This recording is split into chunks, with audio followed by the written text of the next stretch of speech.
प्रार्थना के लिए समय नहीं है, क्योंकि याचना नहीं अब रण होगा, संघर्ष महाभीषण होगा।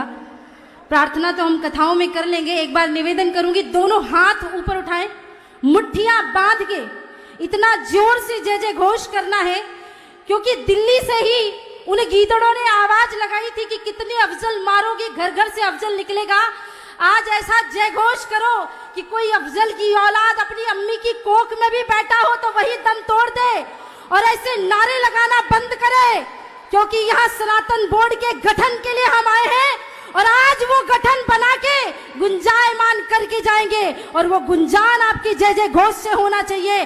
भारत माता की, भारत माता की, हिंदू राष्ट्र की, हिंदू धर्म की जय जय श्री राम, जय जय श्री राम। परम पूजनीय श्री शंकराचार्य भगवान श्री के चरणों में कोटि कोटि प्रणाम। इस आयोजन के कर्ता धर्ता और श्री हनुमान स्वरूप सनातन धर्म की ध्वजा को विश्व भर में फहराने वाले परम पूजनीय देवकी नंदन ठाकुर जी महाराज श्री, मेरे बड़े भाई के चरणों में प्रणाम। विराजमान सभी संतों के, महापुरुषों के चरणों में प्रणाम। मैं सिर्फ 5 मिनट में अपनी बात कहूंगी, क्योंकि मंच की भी मर्यादा है। सनातन बोर्ड आखिर क्यों जरूरी है?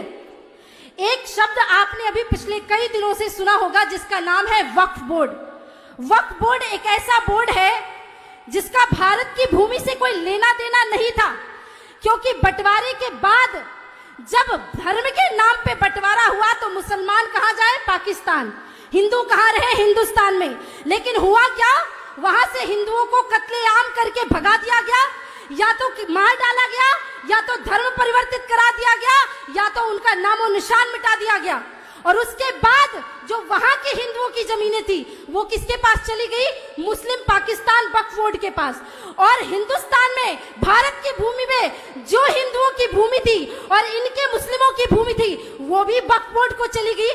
इसके बाद भी ऐसी ऐसी जगहों पे ये अपना दावा करते हैं। कभी तो कहते अंबानी का घर वक्फ बोर्ड की जमीन पे बना है, कभी तो कहते फला फला रेलवे स्टेशन वक्फ बोर्ड की जमीन पे बना है। पढ़े लिखे लोग तो जानते हैं कि ट्रिब्यूनल कोर्ट में जाना है, लेकिन जो गांव का गरीब आदमी जिसके 10-10, 5-5 एकड़ ये वक्फ बोर्ड हरण कर लेता है, उसको तो डिस्ट्रिक्ट कोर्ट भी नहीं पता, हाई कोर्ट भी नहीं पता, वो क्या जानेगा ट्रिब्यूनल कोर्ट में। और जिस ट्रिब्यूनल कोर्ट में इन्हीं के लोग बैठे हुए हैं, वहां हमारे पक्ष में फैसला कैसे आएगा? वक्फ बोर्ड बाय यूजर और वक्फ बोर्ड बाय डोनर दोनों ही पूरी तरह से असंवैधानिक है। इस धरती से मैं मांग करती हूं, आज से 13 वर्ष की उम्र में मैंने एक कविता बोली थी, कश्मीर तो होगा पाकिस्तान नहीं होगा। आज उसी को मॉडिफाइड करके पूज्य महाराज श्री की आवाज से आवाज मिला के एक लाइन कहती हूं कि आज संतों का ये आह्वान है कि हिंदुओं की छाती पर बैठकर अब हिंदुओं पर अत्याचार नहीं होगा। सनातन बोर्ड तो होगा, पर वक्फ बोर्ड का नामो निशान नहीं होगा। आखिरी में 2 लाइन की एक कहानी सुना रही हूं, कान खोल के सुन लो। एक जंगल में आग लग गई, जंगल में आग लगी तो जंगल के जानवर वहां से भागने लगे, सारे जंगल छोड़ के जा रहे थे। एक टिटही रोने लगी, अपनी चोंच से जल लेकर जंगल में डालती, फिर झरने में जाती, फिर चोंच से जल लेकर डालती। कौओं का एक झुंड उड़ के जा रहा था और कहने लगा, अरे टिटही, तेरी जरा सी चोंच के जल से जंगल की आग नहीं बुझने वाली। टिटही ने कहा, मैं ये जानती हूँ, मेरे जरा से चोंच के जल से जंगल की आग नहीं बुझने वाली, पर जब भी जंगल का इतिहास लिखा जाएगा मेरा नाम आग बुझाने वालों में और तेरा तमाशा देखने वालों में आएगा।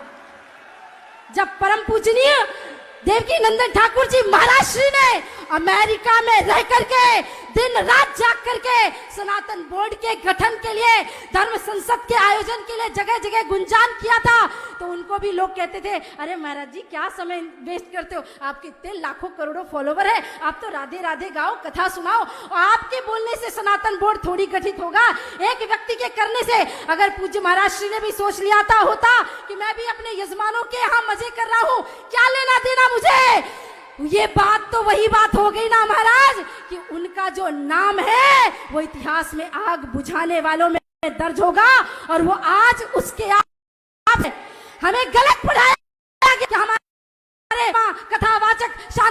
भाषण देते थे, नहीं, हमारे संत महात्मा तो वो महात्मा थे, दधीच ऋषि जैसे संत हुए, समय आने पे हड्डियों का दान कर देते थे। यहाँ तो एक हाथ में माला और दूसरे हाथ में भाले की परंपरा है। जाने से पहले बस इतना ही कहूंगी, सनातन बोर्ड बनेगा, बन के रहेगा। किसी माई के लाल में हिम्मत नहीं हम संतों को रोक सके, लेकिन समय रहते हो जाए तो बहुत अच्छा, समय रहते हो जाए तो बहुत अच्छा, वरना साम दाम दंड भेद की नीति किसी ने सिखाई है तो हिंदुओं ने सिखाई है।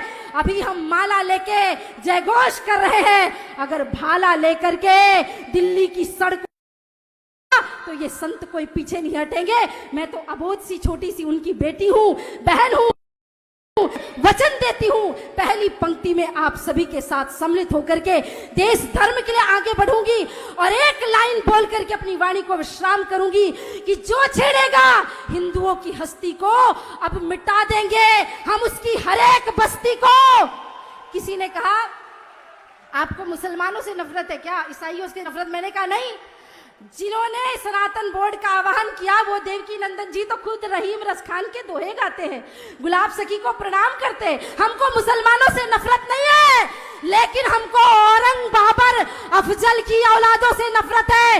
इसलिए इस मंच से आह्वान है कि जो छेड़ेगा हिंदुओं की हस्ती को मिटा देंगे हम उसकी हर एक बस्ती को। रहना है तो रहीम रसखान बन के रहना, औरंगजेब बाबर बने तो खाक में मिला देंगे तुम्हारी हर एक हस्ती को। एक बार पुनः विश्राम से पहले दोनों हाथ ऊपर उठा के मुट्ठी बांध के जोर से जय जय घोष करें और एक और वचन देकर जाइए हिंदुओं। 1-1 लाख के फोन खरीद सकते हो ना, मेरी माताएं बहनें 2-2 लाख के लहंगे खरीदती अपनी शादियों में, खूब खरीदना, लेकिन 1-1 हजार रुपए की तलवार भी खरीद के घर में जरूर रख लेना। उड़ाइए दोनों हाथ। भारत माता की, भारत माता की जय, जय श्री राम, जय जय श्री राम। एक और बात मैं आज इस मंच में अगर नहीं कह पाई तो शायद कहीं और नहीं कह पाऊंगी। परम पूजनीय महाराज श्री, आप बहुत अच्छे कथावाचक हैं, हम खुद भी कथा करते हैं और एक बड़ा सुंदर आपसे प्रेम भाव भी है मेरा। आप मेरे बड़े भाई हैं, गुरु तुल्य हैं, सब कुछ है, पर आपने आज कथावाचकों का सिरमौर सिर मुकुट सबसे ऊपर कर दिया सनातन धर्म के लिए।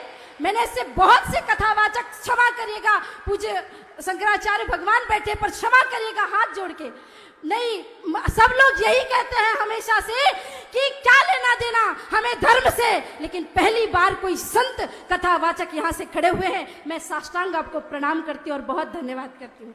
जय श्री राम।